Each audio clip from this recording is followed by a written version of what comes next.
Ok, entonces comencemos. Comencemos por algún lado. Vamos a ver cómo retomamos esto.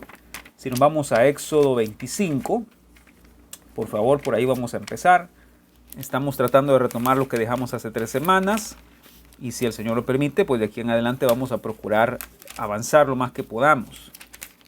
Éxodo capítulo 25, versículo 23. Y yo estoy seguro que algunos se van a identificar aquí ya con lo que estamos estudiando. Ya tienen el entendimiento, ya recibieron la instrucción, recibieron el conocimiento de todo esto y lo pueden ir asimilando, ¿verdad? Encontramos en el versículo 23 que era una mesa de madera de acacia que tenía 2 codos de longitud, 1 codo de anchura, 1,5 codos de altura. Versículo 24 estaba cubierta de oro y tenía una cornisa de oro alrededor y una moldura alrededor, y esto hemos estudiado que eran 2 coronas, ¿verdad? De 1 palmo menor de anchura, y harás a la moldura una cornisa de oro alrededor. Esa palabra cornisa, como se los explicaba anteriormente en las semanas pasadas, para lo cual encuentran ahí en YouTube todas estas lecciones, es una doble corona. Una corona que iba hacia arriba en la mesa y una corona que iba hacia abajo en la mesa. Luego dice que tenía 4 anillos, los cuales pondrás en las 4 esquinas que corresponden a sus 4 patas. Los anillos estarán debajo de la moldura, es decir, debajo de las coronas, ¿verdad? Para lugares de las varas, para llevar la mesa. Hemos explicado que habían 2 varas que atravesaban estos anillos sobre los cuales los sacerdotes se agachaban, iban hasta el piso prácticamente, iban hasta abajo, se ponían las varas en sus hombros y luego lo levantaban la mesa, ¿verdad? Entonces para eso servían las varas y los anillos, para transportar la mesa. Dice, harás las varas de madera de acacia y las cubrirás de oro, y con ellas será llevada la mesa. Es lo que les comentaba, para eso eran las varas. Harás también sus platos, sus cucharas, sus cubiertas, sus tazones, con que se libará. De oro fino los harás. Y pondrás sobre la mesa el pan de la proposición delante de mí continuamente. De acuerdo, entonces comencemos. De pronto podemos comenzar, si me lo permiten, podemos comenzar teniendo una especie de retroalimentación general en un par de minutos nada más, para ver algunos principios espirituales que hemos aprendido. Por ejemplo, la mesa nos habla del principio de la humildad de Jesús, ¿verdad? La humildad de Jesús. La humildad de Jesús. Ya aprendimos, ¿verdad? La mesa nos habla de la naturaleza, que era madera de acacia, que estaba representando la naturaleza humilde o mortal humana de Jesús. Y luego estaba cubierta de oro, que era una representación de la divinidad o de la parte divina de Cristo, ¿cierto? Entonces esta unión nos habla de cómo Jesús vino como 100% hombre, como 100% Dios, a tomar el lugar bajo por nosotros, ¿verdad? Las medidas nos hablan de unión y unidad. ¿Se recuerdan? Yo espero que se recuerden. Se recuerdan que el número 2 representa una unión, digámoslo, y el 1 representa una unidad, que habla acerca de cómo el Padre y el Hijo son uno y ellos esperan que nosotros seamos uno en ellos. Tanto en el cuerpo de Cristo, que seamos uno, como con Él, como con Cristo, que podamos llegar a ser uno, ¿verdad? Esto ya lo aprendimos, ahí está en YouTube, es una lista de reproducción. No sé cuántos mensajes hay al respecto de este tema, pero sí sé que hay varios. Pues si alguien quiere ponerse al día respecto a eso. ¿Ok? Luego, estas coronas, las coronas que les mencioné, las 2 coronas o la doble corona, nos habla de Jesús como rey y sacerdote. Jesús coronado como rey y sacerdote. Él fue coronado como el rey soberano y fue coronado como el sacerdote. El sacerdote en el Antiguo Testamento tenía una diadema, una corona que decía santidad a Jehová. Entonces nuestro Señor Jesucristo, como nuestro sumo sacerdote, tiene esa corona de santidad a Jehová, ¿verdad? De dedicación a Jehová. Y por supuesto tiene una corona como rey, eso lo encuentran en Apocalipsis, ¿verdad? Él tiene una corona como rey de reyes y señor de señores en el Apocalipsis. Luego este pan también, o esta mesa nos enseñó, aprendíamos en estas lecciones, que este pan se le conocía con varios nombres. Particularmente se llamaba el pan de los rostros, ¿verdad? El pan de los rostros o el pan de la presencia o el pan de la proposición, ¿de acuerdo?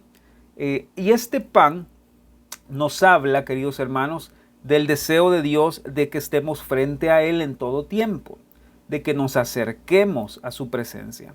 Esto nos habla de acercarnos a Dios, en su palabra, por supuesto, ¿verdad?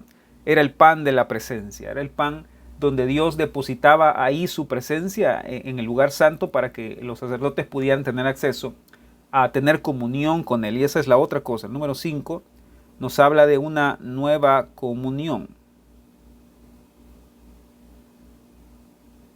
Una nueva comunión con Dios. ¿Ok? Una nueva comunión con Dios. Por supuesto, la mesa de los panes representa el deseo de Dios de venir y tener una comunión nueva con su pueblo. Poderse acercar a ellos y que ellos se acercaran a Él. ¿Verdad? Comer con ellos y que ellos comieran con Él. Porque no es lo mismo que Dios disponga una mesa y nosotros vengamos a comer. No es lo mismo que nosotros también dispongamos una mesa para Dios y que Él venga a comer con nosotros. Porque esa es una comunión recíproca, es una comunión en la que nosotros vamos a Él y Él se acerca a nosotros. Y de hecho la Biblia lo dice en el libro de Santiago, dice que si nos acercamos a Dios, Él se acercará a nosotros. ¿Ok? Y las últimas lecciones las aprendimos acerca del material del pan.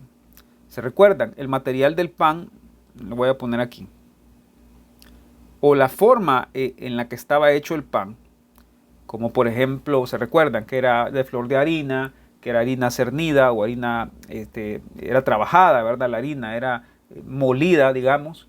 Era harina que se procesaba con aceite, se untaba con aceite, se ponía al horno, todo eso lo aprendimos. Se amasaba con las manos y todo eso nos habla de los padecimientos de Cristo.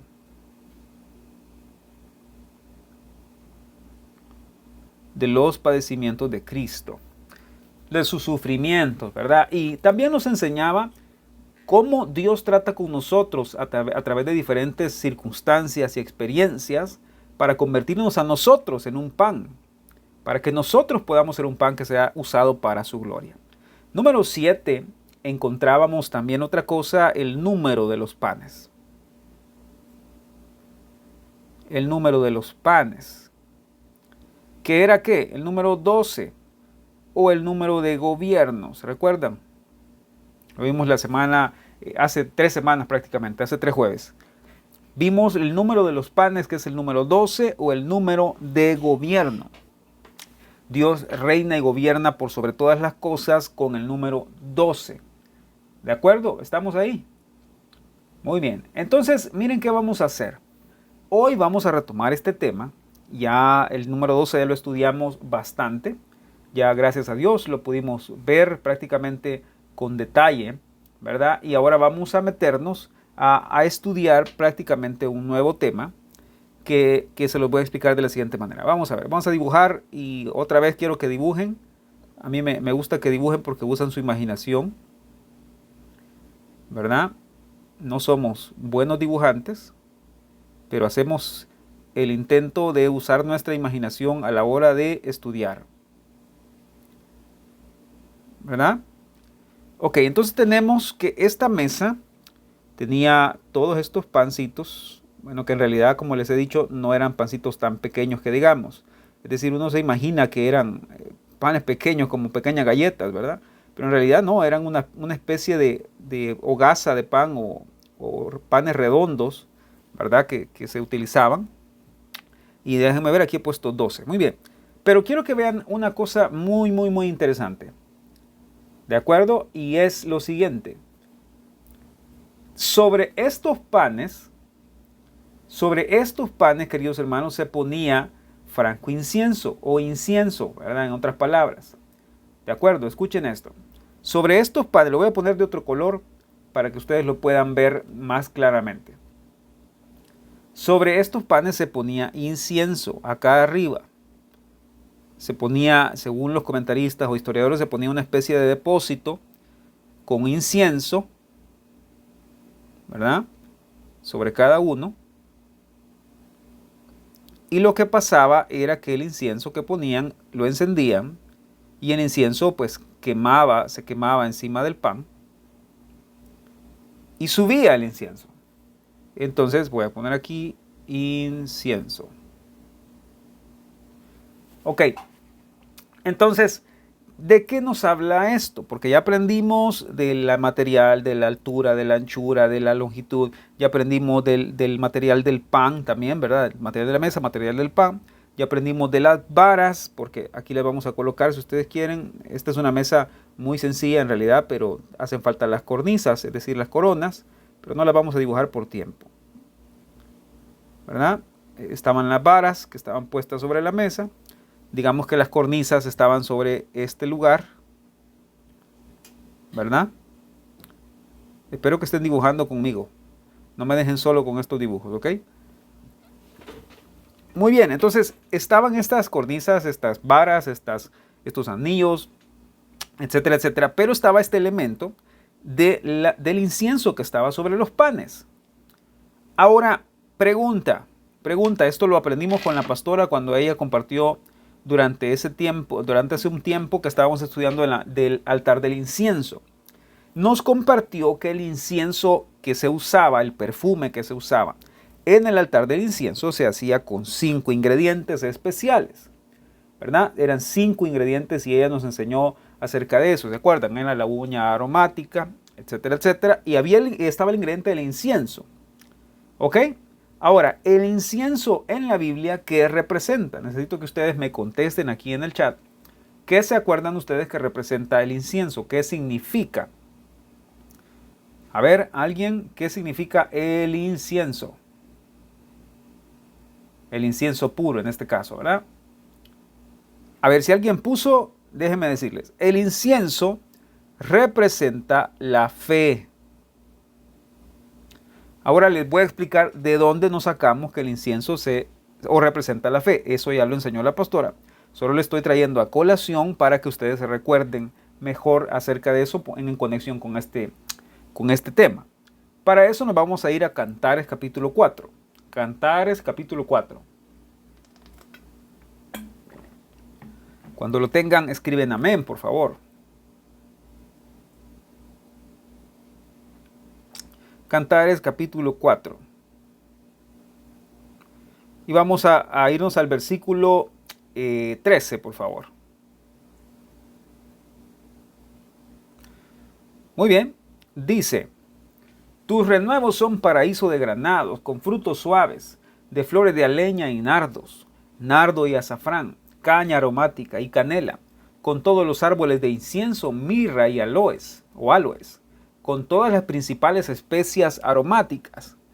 Ok, entonces está hablando el esposo acerca de la esposa, y está hablando acerca del huerto, que era el corazón de la esposa, digamos, una representación espiritual o metafórica del huerto de la esposa, del corazón de la esposa, donde estaban estos frutos, ¿verdad?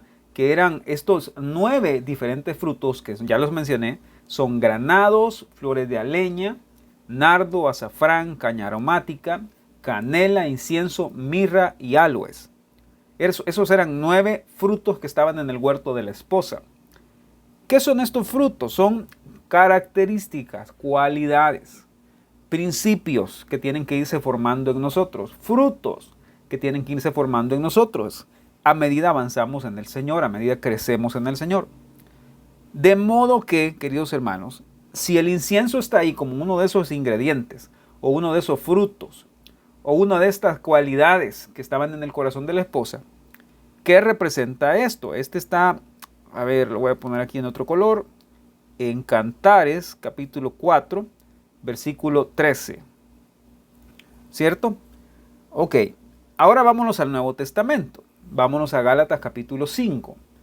Porque estos 9 frutos encajan perfectamente con los 9 frutos del Espíritu, el fruto del Espíritu, ¿verdad?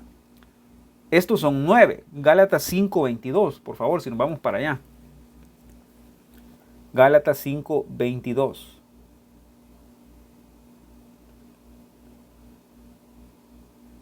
¿Vamos bien? ¿Lo tienen? Muy bien. Dice, mas el fruto del Espíritu es amor, gozo, paz, paciencia, benignidad, bondad, fe, mansedumbre, templanza. Contra tales cosas no hay ley. Este es el fruto del Espíritu. Si ustedes hacen una tabla comparativa, ok, lo voy a poner de este lado, vuelvo y repito, esto no lo voy a repetir mucho porque está ahí en las lecciones, ustedes pueden tener acceso a ellas en el canal, en el tema del altar del incienso, la pastora lo enseñó.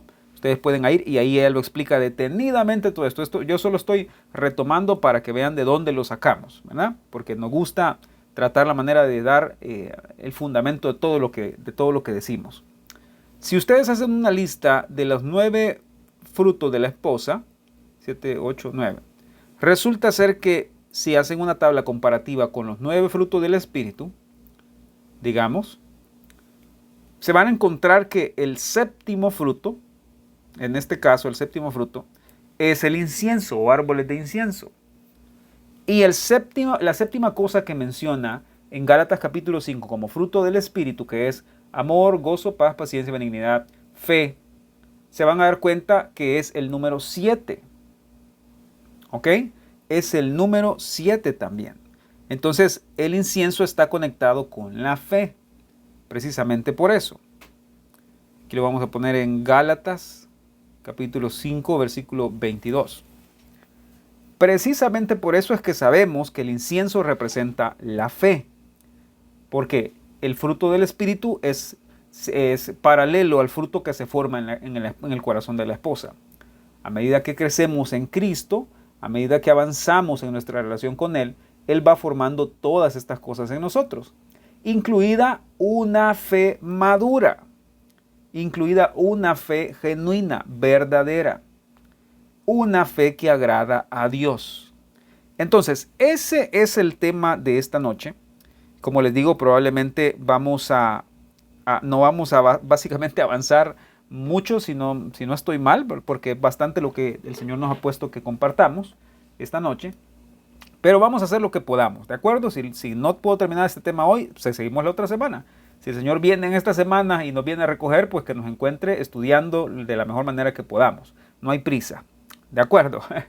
No hay prisa. Entonces, el tema de hoy es una fe que agrada a Dios. ¿Por qué? Porque si tenemos la mesa de los panes, ya vimos, ¿verdad? Cómo nos formamos nosotros como un pan cocido para Dios, por medio de las pruebas que estamos en el horno, ¿se recuerdan? Por medio de estar en un sartén, todas estas pruebas, dificultades que vienen a nosotros. Por medio de tener la sal, ¿se recuerdan? De la lealtad, fidelidad, etcétera, etcétera. El aceite del Espíritu.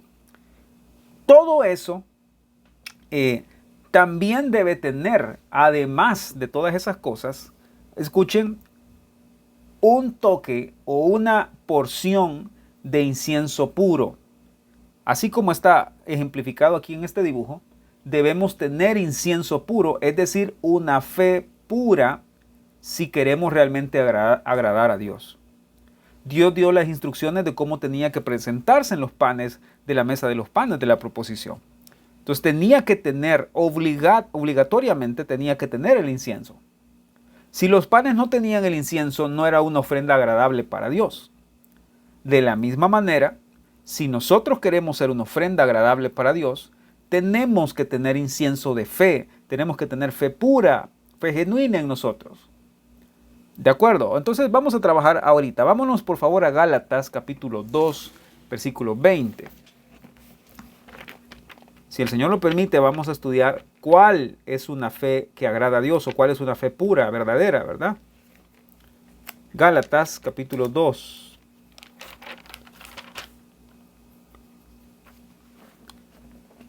Gálatas 2, capítulo 2, versículo 20. ¿Lo leen conmigo? Con Cristo estoy juntamente crucificado. Ya no vivo yo, mas vive Cristo en mí. Y lo que ahora vivo en la carne, lo vivo en la fe del Hijo de Dios, el cual me amó y se entregó a sí mismo por mí. Muy bien, entonces, quiero que se detengan a pensar y meditar en esto, y este es nuestro principio de esta noche. Hermanos, si realmente queremos ofrecernos como una ofrenda a Dios agradable, como dice Romanos capítulo 12, por medio del crecimiento que el Señor nos va dando, el crecimiento espiritual que el Señor nos va dando a través de las circunstancias, a través de las vivencias de cada día, necesitamos obligadamente tener una fe genuina, una fe pura que agrada a Dios. Ahora, noten por favor lo que dice el apóstol Pablo. Dice, con Cristo estoy juntamente crucificado. Y vivo, no ya yo, como dice la versión Reina Valera antigua, mas vive Cristo en mí. Luego dice, lo que yo vivo ahora en mi carne, en la carne, yo lo vivo en la fe del Hijo de Dios. Ahora, esto es muy interesante y quiero que lo piensen de esta manera. Cuando el apóstol está hablando aquí de morir, de estar crucificado, de ya no vivir más él, sino que Cristo en él, que las cosas que vive en la carne, las vive en la fe del Hijo de Dios, él está hablando aquí de una unión. Y esa palabra es muy importante, una unión con Cristo. Esta es una unión en la que nosotros debemos crecer. Escuche por favor, es una unión en la que debemos crecer. Déjeme explicarle cómo funciona esto. Significa que cuando estamos dispuestos a crecer en Cristo, a unirnos a Cristo, a la luz del pasaje de Pablo, estar unido a Cristo significa estar dispuesto a cargar la cruz, a seguir a Jesús hasta el Calvario y estar dispuesto a sacrificar nuestros propios deseos y a crucificar nuestra carne. ¿Qué les parece? Pablo está diciendo aquí que estar juntamente crucificado con Cristo o en una unión con Cristo significa estar dispuesto a cargar nuestra cruz. Significa estar dispuesto a seguirlo hasta el Calvario. Estar dispuesto a ir ahí a crucificar nuestros propios deseos. ¿Qué problema tenemos con nuestros propios deseos de la carne, hermano? ¿Qué problema? Déjenme preguntarles una cosa y me gustaría que participen siempre contestando esta pregunta, valga la redundancia, en el chat. ¿Cuáles son los deseos de la carne? ¿O cómo identificamos los deseos de la carne? ¿Cómo identificamos esos deseos que provienen del corazón engañoso o del corazón o del viejo corazón que es viciado según los deseos engañosos, ¿verdad? ¿Cómo lo identificamos? Ahora, oigan esto, porque resulta ser que debemos crecer en esta unidad de fe. ¿Se acuerdan de Efesios 4:13? ¿Verdad? Que hasta que todos lleguemos a la unidad de la fe y del conocimiento del Hijo de Dios. ¿Qué es crecer en esta unión con Cristo? ¿Qué es crecer en esta unidad de fe con Cristo? Es que aprendamos a vivir por la fe de Cristo y no por nuestra propia fe. Que aprendamos a seguir sus pasos en confianza, en certeza y en esperanza en su Padre. Quiero que vean qué vamos a aprender aquí. Miren, acuérdense, estamos en la mesa de los panes a través del incienso. ¿Qué podemos aprender de Jesús? Escuchen, podemos aprender su silenciosa resignación. Escuchen esa palabra, por favor, esas palabras. Silenciosa resignación y confianza en la voluntad de su Padre. Este es un mensaje duro, hermanos. No solo duro de enseñar, sino duro de vivir. ¿Quién, hermano? ¿Quién obrando en su carne? ¿Quién obrando en su viejo corazón va a querer unirse a Cristo? ¿Quién que haya dejado que en el trono del corazón esté el viejo necio, verdad? ¿Quién va a querer estar dispuesto a crucificar su carne? Nadie. ¿Quién va a querer tener una resignación silenciosa, como dice la hermana Hicks? Yo copié ese término de ella. Una resignación silenciosa no es enojo silencioso al decir, bueno, que se haga lo que Dios quiera. No. Una resignación silenciosa es decir, Padre, mas no sea mi voluntad, sino la tuya. Pero a esa resignación silenciosa le debemos añadir una confianza.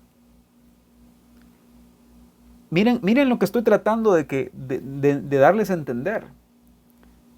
No solo es resignarnos, ¿verdad? Porque resignarse, como les decía, es básicamente enojarse y decir, bueno, que pase lo que tenga que pasar, pues, ¿verdad? No se trata de eso. Se trata de aprender a esperar y a tener una confianza en la voluntad de Dios. Y eso, queridos hermanos, a todos nos cuesta. Si usted ha encontrado un creyente que le diga que no le cuesta confiar en Dios, bueno, yo lo pondría en tela de juicio. Porque a todos nos cuesta. Para todos es difícil poder confiar, poder tener la certeza. A todos nos cuesta. Pero les tengo una noticia. El Señor está interesado en enseñarnos, en ayudarnos a crecer hasta tener una unión con su fe. Porque, a ver, lo vamos a poner en otra pantalla. Porque les tengo una noticia. Está la fe del Hijo de Dios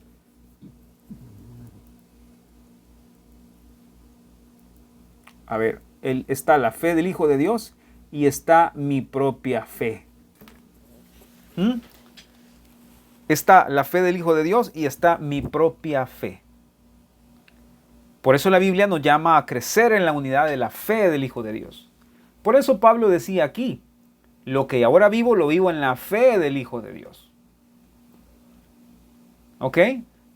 Debemos aprender a vivir no por nuestra fe, sino por la fe de Cristo. Sino por la fe del Hijo de Dios. Entonces vamos a poner aquí, a ver cómo lo puedo ir desarrollando a modo que lo puedan ver claramente.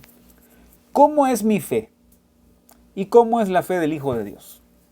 Pregúntenselo o piénsenlo. ¿Cómo es mi fe y cómo es la fe del Hijo de Dios? ¿Cómo es su fe? Por lo menos la mía es imperfecta. ¿Verdad? No sé si la suya es perfecta, pero la mía es imperfecta. Pero la del Hijo de Dios es perfecta. Él confía en su Padre a tal grado que se depositó en Él. Y podemos irnos por texto de la Biblia a explicarlo, a que lo puedan ver claramente, pero ustedes lo saben, ¿verdad? El Hijo confió en su Padre ciegamente, tranquilamente. Confió en el plan maestro de su Padre en todo tiempo. Su fe es perfecta. Mi fe, aparte de imperfecta, es, vamos a ver, incompleta. ¿Cierto? A ver, permítame que me equivoqué escribiendo eso. Mi fe también es incompleta. Claro, nos falta fe. A mí me falta fe muchas veces. No sé si a ustedes, hermanos, probablemente a ustedes no les falte. A mí me falta fe. Siempre hacemos chiste, ¿verdad? De que cuando le dejan a uno algún su examen médico o algo, uno se pone hasta nervioso, uno se pone todo estresado y es normal porque somos humanos, tenemos una fe incompleta. ¿Me explico? Pero la del Hijo de Dios es completa, es perfecta, es entera, no le falta nada. La fe del Hijo de Dios no tiene temor. La fe de Jesús no lo lleva a flaquear. Y ese es el siguiente punto que vamos a poner aquí. Mi fe muchas veces flaquea. Vuelvo y repito, no sé si la de ustedes es fuerte como un roble, pero mi fe muchas veces flaquea, hermanos. Ahí van a disculpar si ustedes piensan que los pastores de la Iglesia Casa de Misericordia nunca dudan, nunca tienen alguna dificultad, nunca, no. Que luchamos y que tenemos batallas y que el Señor nos ayude en nuestras flaquezas, eso es otra cosa. Pero hermanos, nuestra fe flaquea muchas veces. ¿Cierto? Nuestra fe flaquea. Pero la del Hijo de Dios, la fe del Hijo de Dios no flaquea. La fe del Hijo de Dios es firme. Es firme, estable, es verdadera, no se mueve. ¿Me explico? Entonces, hermanos, podemos seguir comparando una y otra cosa de nuestra fe con la fe del Hijo de Dios. O qué tan diferente fue nuestra fe, es nuestra fe a la que tuvo Jesús en la tierra, ya no digamos en el cielo, ¿verdad? ¿Lo ven? Entonces, ¿se acuerdan cuando el Señor Jesús reprendió a sus discípulos y les dijo, ¿hasta cuándo los tendré que soportar? ¿Verdad? Hombre de poca fe. Entonces, así somos nosotros, hermanos. No somos muy diferentes, honestamente. Nos falta fe. Es poca la fe que tenemos, muchas veces. Entonces, ¿les estoy diciendo esto para desanimarlos? No, por supuesto que no. Quiero animarlos, al contrario, exhortarlos a que podamos ir al Señor y que permitamos, queridos hermanos, por medio de ofrecernos en un sacrificio a Él cada día, a crucificar nuestros deseos, como dice el apóstol Pablo, a tomar la cruz y seguirlo, a crucificarnos juntamente con Él. Y entonces, queridos hermanos, que se pueda formar una fe verdadera, genuina, que agrade a Dios en nosotros, producida por el Hijo de Dios, no por nosotros. Hermanos, déjenme decirles una cosa. ¿Cuánta fe puede producir usted mismo? Piénselo. ¿Cuánta fe puede producir usted mismo? ¿Cuánta fe cree usted que puede producir en Dios? O sea, ¿o cuánta confianza puede producir usted mismo por usted mismo? ¿O cuánta fe puedo producir yo por mí mismo, por mi propia fuerza, por mi propia capacidad? No puedo producir nada. No puedo producir nada porque mi fe es imperfecta, incompleta, flaquea. Se desanima muchas veces. Pero el Hijo de Dios, por medio de lo que el apóstol Pablo nos dice, cuando ya no vivimos nosotros, sino que vive Cristo en nosotros, cuando estamos juntamente crucificados con Él, cuando le damos muerte a nuestros deseos carnales, a nuestros deseos mundanos, a nuestros deseos del viejo corazón, ¿verdad? Cuando hacemos eso, cuando vivimos lo que vivimos en la carne, en lugar de vivir en la carne, lo vivimos en la fe del Hijo de Dios, entonces el Señor nos da una porción nueva de fe que le agrada a Él. ¿Lo están viendo? Hermanos, vamos a vivir circunstancias en la carne. El apóstol Pablo aquí está diciendo en pocas palabras, lo que se vive en la carne son aflicciones, persecuciones, muerte. Lo que se vive en la carne es menosprecio. Miren, esta es una lección tremenda, hermanos. Si ustedes la agarran esta noche, créanme que puede cambiarles la vida en un montón de cosas. ¿Qué son las cosas que se viven en la carne? Se viven persecuciones, se viven menosprecio, se vive que nos miren de menos, se vive que se burlen de nosotros por ser cristianos o por querer agradar a Dios. Eso se vive en la carne. ¿De acuerdo? Aún del otro lado, lo que se vive en la carne son nuestros propios incluso deseos, si lo quieren decir así, ¿verdad? Esta naturaleza carnal que muchas veces nos da guerra, nos da lata, ¿verdad? Todas estas cosas que tienen que ver con nuestra mortalidad, con nuestra debilidad. Porque no me dejarán mentir que cuando la gente nos menosprecia, nos duele. Claro, cuando la gente nos humilla, nos duele. Por supuesto que sí. Pero vean lo que dice el apóstol Pablo aquí. Dice, lo que vivo en la carne, ya sea mi debilidad, mi flaqueza, ya sea todas estas cosas que pueden suceder y que me duelen y que me humillan y que todo eso, yo lo vivo en la fe del Hijo de Dios, dice Pablo. En pocas palabras, escuchen esto, lo voy a poner de otro color.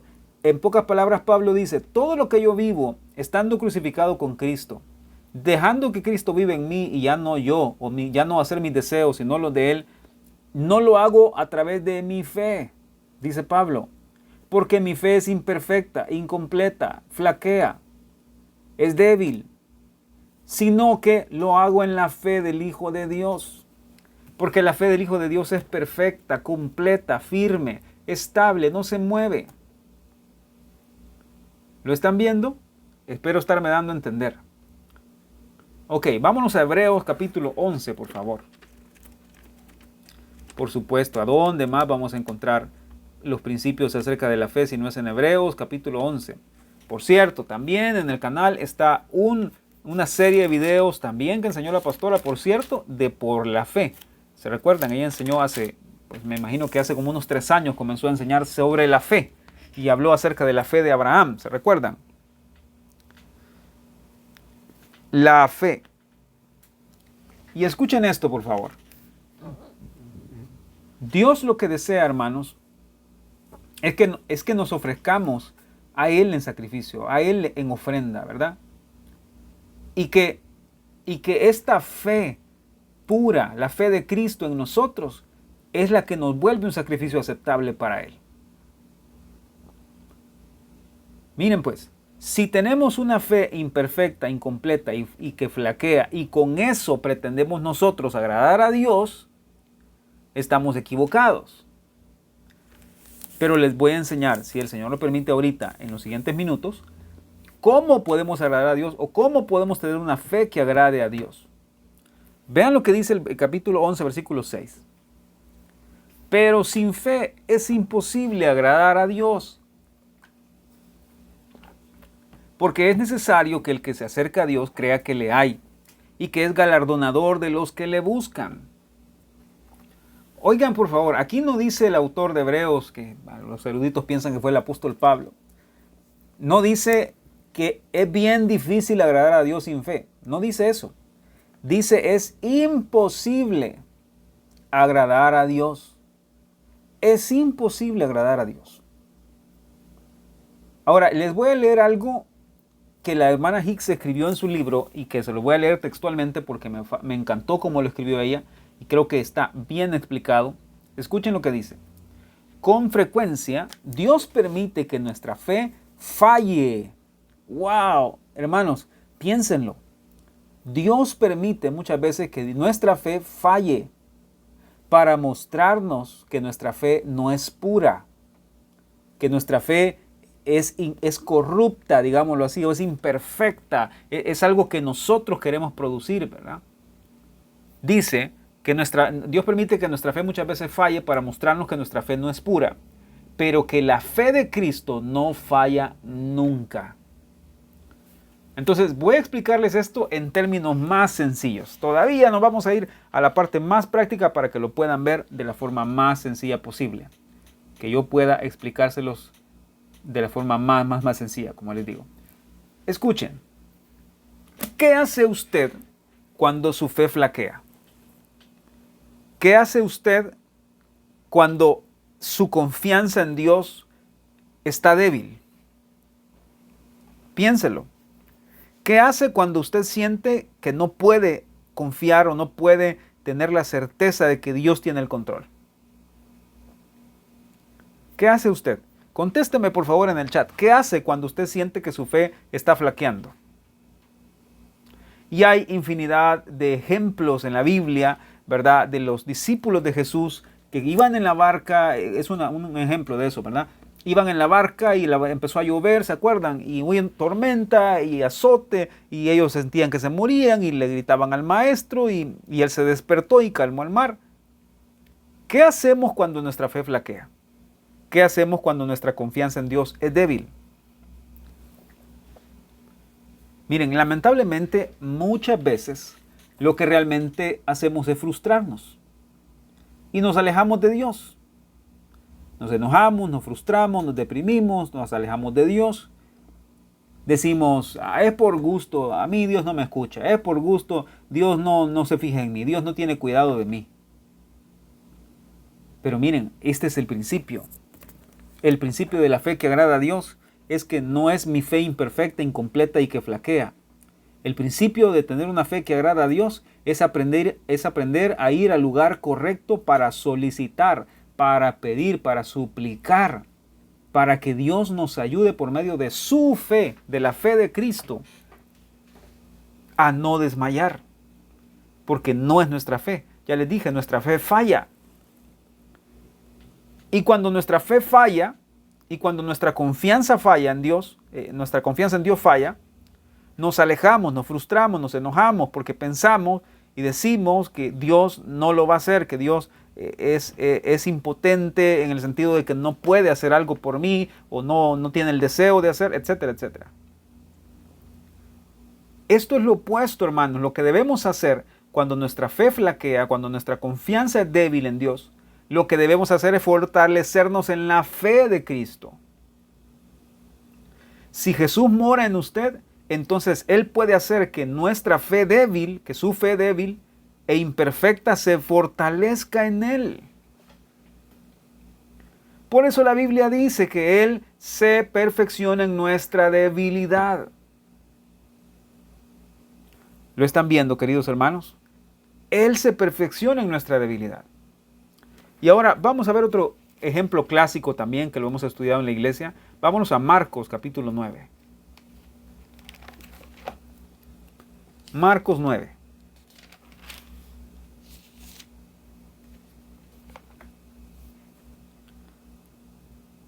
Versículo 23, por favor.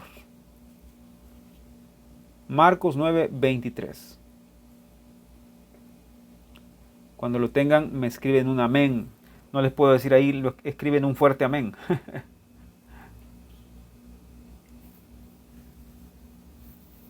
¿Ok? Estamos hablando de cómo tener una fe que agrada a Dios, queridos hermanos. Y les tengo una noticia. La fe que agrada a Dios no es mi propia fe, en el sentido de que es imperfecta, incompleta. Obviamente va a flaquear muchas veces. Pero la fe que agrada a Dios, en conclusión, hermanos, en conclusión, la fe que agrada a Dios es la fe donde hay una unión entre mi confianza en Dios y la confianza que Cristo va desarrollando en mí para su Padre, para con su Padre. ¿Ok? Vean lo que dice esto, y este es un ejemplo del que nosotros deberíamos aprender. Aquí está la historia de este hombre que apareció, ¿verdad?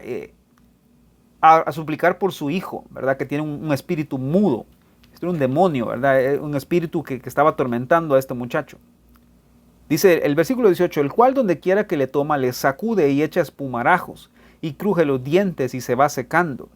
Y dije a tus discípulos que lo echasen fuera, y no pudieron. Y respondiendo él les dijo, oh generación incrédula, ¿hasta cuándo he de estar con vosotros? ¿Hasta cuándo os he de soportar? Traédmelo. Y se lo trajeron. Y cuando el espíritu vio a Jesús, sacudió con violencia al muchacho, quien cayendo en tierra se revolcaba, echando espumarajos. Jesús le preguntó al padre, ¿cuánto tiempo hace que le sucede esto? Y él dijo, desde niño. Y muchas veces le echan en el fuego y en el agua para matarle. Pero si puedes hacer algo, ten misericordia de nosotros y ayúdanos. Jesús le dijo, si puedes creer, al que cree, todo le es posible. Inmediatamente el padre del muchacho clamó y dijo, creo, ayuda a mi incredulidad. Y cuando Jesús vio que la multitud se agolpaba, reprendió al espíritu inmundo, diciéndole, espíritu mudo y sordo, yo te mando, sal de él, y no entres más en él. Entonces el espíritu, clamando y sacudiéndole con violencia, salió, y él quedó como muerto, de modo que muchos decían, está muerto. Pero Jesús, tomándole de la mano, le enderezó y se levantó. Cuando entró en casa, sus discípulos le preguntaron aparte por qué nosotros no pudimos echarle fuera. Y él les dijo, este género con nada puede salir sino con oración y ayuno. Escuchen, hermanos, ¿cuál es la clave? La clave es entender que mi fe es imperfecta, que mi fe es incompleta, que mi fe flaquea. La clave es entender que yo no puedo producir una confianza verdadera, genuina y firme en Dios. Yo no la puedo producir. Yo la necesito del Hijo de Dios. Yo la necesito de Jesús en mí. Si Él ha venido a morar en mi corazón, Él puede ayudarme a crecer en mi fe. Él puede ayudarme, escuchen, a que mi confianza en el Padre sea igual a la de Él. ¿Lo están viendo? Podemos orar como este hombre, como este padre de familia que le dijo a Jesús, le dijo, creo, ayuda a mi incredulidad. Hermanos, podemos orar de esa manera. Podemos decirle al Señor, Señor, ayúdame. Señor, mi fe flaquea. Señor, mi fe es incompleta, es imperfecta. Señor, mi fe es débil. Señor, siento que no puedo confiar más. Siento que no puedo tener la confianza en ti. Señor, ayúdame, ayúdame. Ayuda a mi incredulidad, Señor. Ayúdame en mi flaqueza. Ayúdame en mi debilidad. ¿Lo están viendo? A esto es a lo que se refiere Pablo cuando dice, yo ya no lo vivo en la carne, sino que lo vivo en la fe del Hijo de Dios. En otras palabras, no es con mi fe imperfecta, no es con mi fe incompleta, es con la fe del Hijo de Dios. ¿Estamos ahí? Muy bien. Ahora vámonos al libro de Job. Ya casi terminamos. Vámonos al libro de Job. Quiero que vean un cuadro más claro todavía de una descripción de cómo es el caballo de la fe o la fe de Cristo. ¿Listos? Vamos a ver. Vámonos al capítulo 39.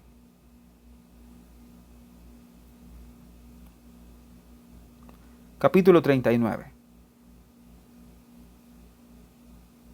Versículo 19. Este es el caballo de la fe, decía la hermana Hicks.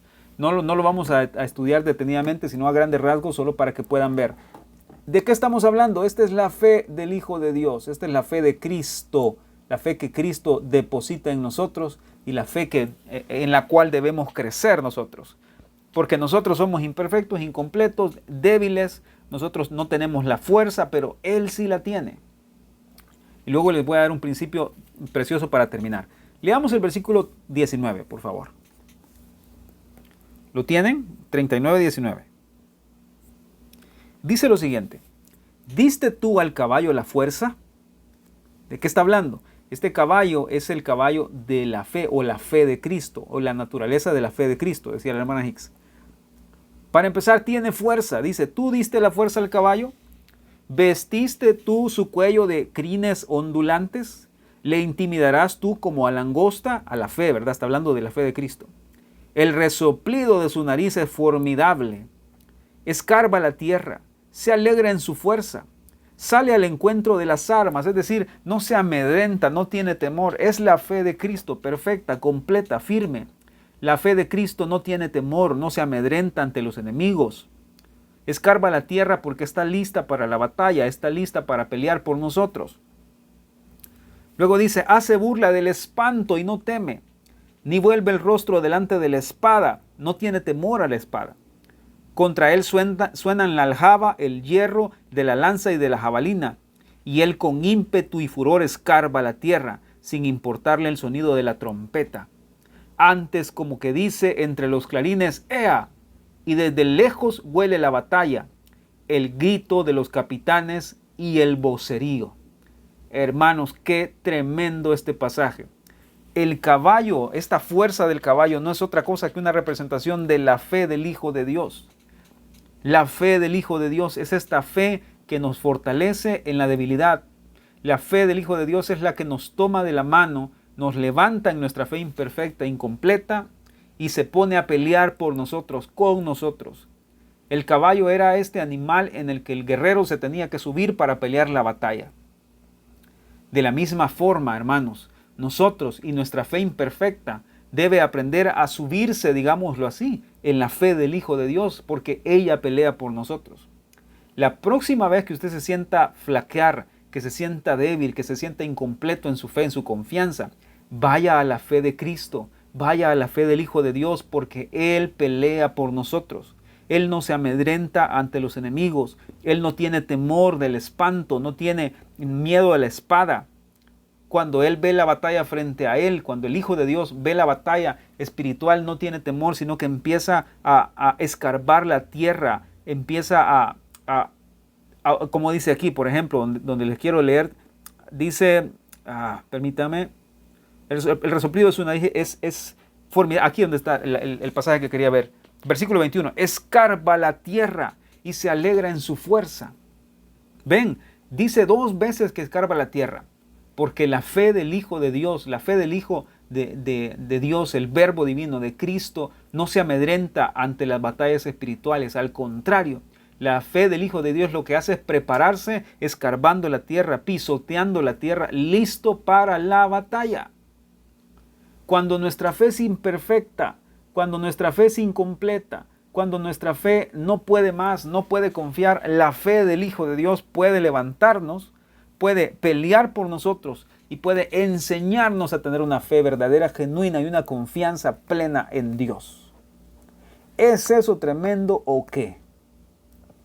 Entonces, ¿cuál es la fe que agrada a Dios? No es la fe que yo mismo puedo producir, porque yo no la puedo producir. Es el Hijo de Dios quien la produce en mí. La fe que agrada a Dios para poder ser nosotros un pan ofrecido a Dios, ese incienso que va a estar sobre el pan, es la fe del Hijo de Dios. Nuestra fe va a fallar, hermanos, muchas veces, por supuesto que sí. Nos va a fallar la fe, nos va a faltar la fe. Por supuesto que sí, pero sépanlo, que la fe del Hijo de Dios es firme. La fe del Hijo de Dios no tiene temor. Entonces, ¿qué debo hacer? La mesa de los panes y el incienso sobre los panes nos enseñan que luego que hemos crecido en todas estas cosas que les decía, en medio del horno, en medio de ser moldeados por manos humanas, ¿verdad? Por manos de personas que trabajan en nuestro carácter, que Dios permite que trabajen en nuestro carácter. Por medio de ser trabajado en todas estas cosas, luego lo que Dios espera de nosotros es que haya esta fe correcta, esta fe genuina, verdadera, del Hijo de Dios en nuestro corazón para que podamos ser agradables a Dios. Sin la fe del Hijo del Hombre, aquí les iba a poner el caballo de la fe para que ustedes puedan tenerlo. De esto no hemos enseñado mucho, así es que es prácticamente un caballo que no hemos estudiado, ¿verdad? Es un tema nuevo que no hemos determinado poco a poco. Probablemente lo podamos estudiar muy pronto, detenidamente, todas estas cosas. Pero a grandes rasgos, la fe del Hijo de Dios no es otra cosa que un caballo de guerra. Un caballo que está listo para la batalla y para pelear por nosotros. Hermano y hermana, ¿usted se siente que flaquea en este tiempo? ¿Usted se siente que está débil en este tiempo, con falta de confianza en Dios? Probablemente lo ha estado haciendo en su propia fe. Probablemente lo ha estado haciendo queriendo creer con sus fuerzas. No lo haga en sus fuerzas, porque nuestra fe es incompleta, nuestras fuerzas son imperfectas. Vaya a Dios, reconozca su debilidad y dígale: ayuda a mi incredulidad. Ayúdame en mi debilidad, yo quiero creer, yo quiero confiar, quiero tener esa certeza, esa confianza en ti. Bendito Señor, Hijo de Dios, ayúdame. Fortalece mi fe, aumenta mi fe, unifica mi fe con la tuya. ¿Qué les parece? ¿Lo están viendo, hermanos? ¿Me he dado a entender esta noche? ¿Qué les parece este principio? De verdad que a mí me ha impresionado la manera en la que el Señor nos está hablando respecto a esto. Porque alguien podrá decir que tiene que ver la mesa de los panes con esto. Pues miren, tiene mucho que ver, como les digo. Está el incienso ahí, tiene que ver con la fe. ¿Cómo podemos tener una fe que agrada a Dios? Pues teniendo la fe del Hijo de Dios en nosotros o viviendo lo que vivimos a través de la fe del Hijo de Dios.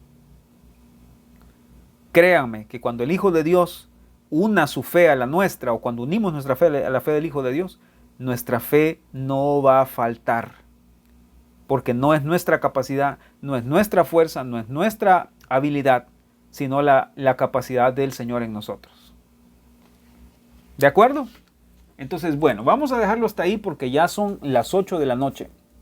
Y ya la lección que tenía para ustedes hoy era esta prácticamente. No quiero correr en lo demás. La otra semana, si el Señor permite, lo demás del material que tenía, les iba a explicar cómo hacían para cambiar el pan y eso qué significa. Pero lo vamos a estudiar hasta la otra semana, ¿les parece? Y vamos a dejarlo hasta aquí y vamos a orar. Vamos a pedirle al Señor que nos ayude en nuestra fe imperfecta, que nos ayude en nuestra incredulidad, que nos ayude en esa fe que es incompleta en nosotros, pero que Él pueda producir en nosotros una fe como la del Hijo de Dios, o que la fe del Hijo de Dios pueda crecer y formarse en nosotros, para que podamos aprender a confiar en el Padre como Él confió en su Padre. ¿De acuerdo? Este es un tema precioso y maravilloso. Este precioso caballo de la fe es lo que pelea por nosotros, hermanos. No tengan temor, no tengamos temor. Puede ser que nos atemoricemos y tengamos miedo a ciertas cosas, pero créanme que en medio de ese temor que pueden tener, si ustedes claman este caballo de la fe del Hijo de Dios, o si ustedes claman que la fe del Hijo de Dios los levante, les dé fuerza, les pelee por ustedes, Él lo va a hacer. Él no se amedrenta ante los enemigos, no se amedrenta ante la espada, ante la aljaba, no se amedrenta ante nada de eso. ¿De acuerdo? Ese es un ejemplo clarísimo, lo encuentran en David y Goliat. Cuando David le dijo a Goliat: tú vienes a mí con lanza y jabalina, o con espada y jabalina, no recuerdo cómo dice, mas yo vengo a ti en el nombre de Jehová de los ejércitos. Era esa fe de Dios en él, la confianza en Dios que había en él. De la misma manera podemos decir nosotros, ¿verdad? Cierto, podemos tener temor, podemos sentirnos flaquear, podemos sentirnos débiles, pero el Hijo de Dios nos fortalece en nuestra debilidad. Él se perfecciona en nuestra debilidad. Esta es la fe que agrada a Dios, la fe del Hijo de Dios en nosotros. ¿De acuerdo? Ahí estamos. Vamos a orar, ¿les parece? Oremos esta noche y pidamos al Señor que nos ayude. Bendito Señor, te agradecemos, Jesús. Gracias, Señor, por la fe del Hijo de Dios. Gracias por ese caballo de la fe, Señor. Ese caballo, Señor, que tiene la fortaleza necesaria para levantarnos. Gracias, Señor. Gracias, gracias, gracias. Porque cuando nuestra fe falla, Señor, cuando nuestra fe es débil, Señor, tú puedes levantarnos, Señor. Gracias porque cuando nuestra fe flaquea, Señor, tú permaneces firme, Señor. Gracias, gracias, Señor. Porque en cualquier circunstancia, Señor, aún en medio del temor, Señor, podemos ser fortalecidos por tu fe en nosotros. Gracias, Señor, porque no le tienes miedo a la batalla, Señor. Gracias, gracias, gracias. Gracias, Señor, porque los enemigos no te llenan de temor, Señor. Gracias porque tú no cedes ante esas cosas, Señor. Gracias porque tú nos llevas hacia la victoria, Señor. Nos llevas, Señor, paso a paso, dándonos la victoria, Señor. Gracias, Señor, porque si fuera por nuestra fe, Señor, no lograríamos nada. Si fuera por nuestra propia fe, no lograríamos nada, Señor. Hoy, Señor, yo te suplico, te pido en el nombre de Jesús, que tú nos ayudes a crecer en esa fe del Hijo de Dios. Señor, ayúdanos a que esa fe sea unificada a nuestra fe, Señor. Señor, ayúdanos a confiar como tú confiaste en tu Padre. Jesús, ayúdanos a tener la certeza que tú tuviste en tu Padre. A confiar plenamente, totalmente, sin restricciones en la voluntad y en el plan maestro del Padre. Ayúdanos, Señor, ayúdanos. Señor, nos cuesta. Señor, nos cuesta. Flaqueamos tantas veces, Señor. Somos débiles tantas veces. Señor, probablemente ante cualquier circunstancia o ante cualquier pequeña cosa que suceda, Señor, desmayamos, Señor. Sentimos que vamos a desmayar, Señor. Pero yo te pido hoy, en el nombre de Jesús, que tú fortalezcas a cada hermano que está aquí conectado oyendo este estudio, Señor. Fortalécelo, Señor. Ayúdales en su incredulidad también. Ayúdame a mí en mi incredulidad, Señor. Ayúdame a mí en mi flaqueza, Señor. Ayúdame a mí en mis debilidades de cada día, Señor. Que yo pueda, Señor, crecer en fe. Que mis hermanos puedan crecer en fe en ti, Señor. Que esa fe preciosa y maravillosa del Hijo de Dios pueda ser formada en nosotros. Que podamos tener una confianza total y plena en el Padre. En el nombre de Jesús, hoy te lo pedimos, Padre. Espíritu Santo, yo quiero que hoy, Señor, de forma muy especial, muy particular, tú visites a cada hermano donde está, Señor, en su casa, en su trabajo, y tócalos en el nombre de Jesús. Tócanos a todos hoy, fortalécenos, porque no es en nuestra fuerza, Señor. Reconocemos que somos débiles, reconocemos que fuerzas probablemente ya no tenemos, Señor. Pero tu palabra dice que los que esperan en Jehová, Señor, tendrán nuevas fuerzas, Señor. Y yo te pido hoy por esas nuevas fuerzas para cada uno de mis hermanos. Te pido por cada uno de ellos que siente, Señor, que su fe está debilitándose. Siente que su fe, Señor, su confianza está menguando, Señor. Fortalécelo, Señor, en el nombre de Jesús. Tócalos hoy con tu Espíritu Santo y llénalos de nueva fuerza, nueva vida, Señor. Que la fe de Jesús hoy en nosotros nos levante, Señor. Que ese verbo, Señor, Cristo en nosotros, que está ahí en el corazón, los fortalezca a cada uno de ellos, Señor, y les dé la fuerza para continuar adelante, Señor, para no desmayar. Gracias, Señor, porque tú no te rindes. Gracias, Señor, porque tú no te das por vencido. Gracias, Señor, porque tú, Señor, continúas ante todo, Señor, sin detenerte. Gracias porque tú ya completarás tu plan y tu propósito en nuestra vida, Señor. En el nombre de Jesús te damos las gracias y te bendecimos esta noche. Gracias te damos, bendito Jesús, por todo lo que haces, por todo lo que has hecho y seguirás haciendo en nuestras vidas. Gracias, bendito Jesús. Oramos en tu nombre, amado Jesús, y te damos las gracias por todo. Amén y amén. Amados hermanos, cuídense todos, Nos vemos mañana en el servicio de matrimonios en el Hotel Capital 7:30. Recuerden confirmar su asistencia si no lo han hecho ahorita en el número nuevo de la iglesia. Y nos vemos mañana con los matrimonios y el domingo en la iglesia 9 y 11 en Hotel Capital. Bendiciones a todos, buenas noches, un abrazo. Chao, chao.